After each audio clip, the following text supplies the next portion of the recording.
So the war in Iran is now raging in its fourth week and the American forces are engaged. Missiles have been launched, interceptors have been expended, precision munitions are striking targets across a widening battle space. And with every salvo, questions arise whether the United States and Israel are running out of their critical air defense systems. Our next report decodes if the United States and Israel are in fact running low on these interceptor stockpiles. Take a look.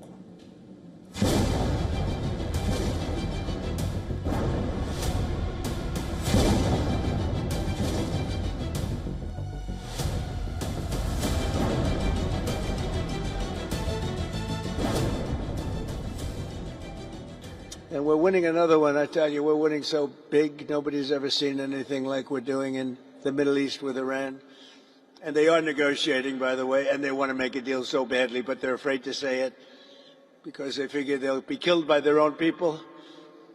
They're also afraid they'll be killed by us. President Donald Trump has declared that the US is winning the war, but that's not the situation on the ground.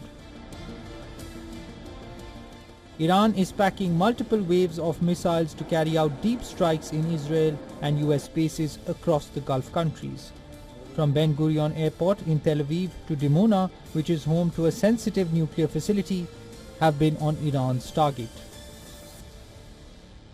Kafr Qasim is on a direct line with Tel Aviv, Petah Tikva, Ramat Gan and Rosh Hayin and nearby areas, which means most of the missiles that come our way pass over us. This isn't the first time, it has happened before. About a week or two ago, there were also shrapnel falling here in the town.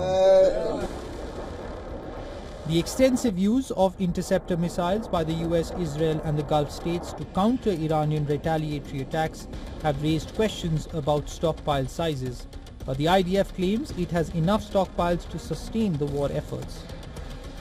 Reports suggest interceptor stockpiles are under immense strain. Israel is facing a tough choice, whether to conserve its expensive interceptors to defend vital targets over a sustained period.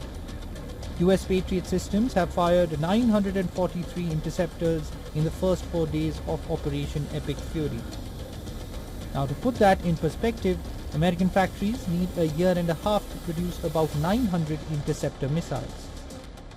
The extensive use of THAAD interceptors have reduced the limited stocks. The US Congress report claims it could take 3 to 8 years to replenish the THAAD missile stockpile, each of which approximately cost $12.7 million. Now, Pentagon is scrambling for more weapons. 3 emergency deals have been signed with defense giants to ramp up production. Companies like Lockheed Martin have been asked to increase the production of THAAD interceptors by 4-fold. Experts say factories cannot instantly match battlefield demand. While missiles are being fired in minutes, they take years to be built. On the other hand, Iran's arsenal has also depleted. Continuous Israeli and American strikes have destroyed Iranian firepower. This has forced Iran to change its strategy, and it is now firing advanced missiles with heavier payload and cluster munitions, which are difficult to stop.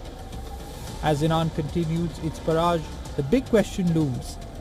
Can the US and its allies sustain this pace of defense, or will the world's most powerful militaries face a dangerous shortage in the middle of a raging war?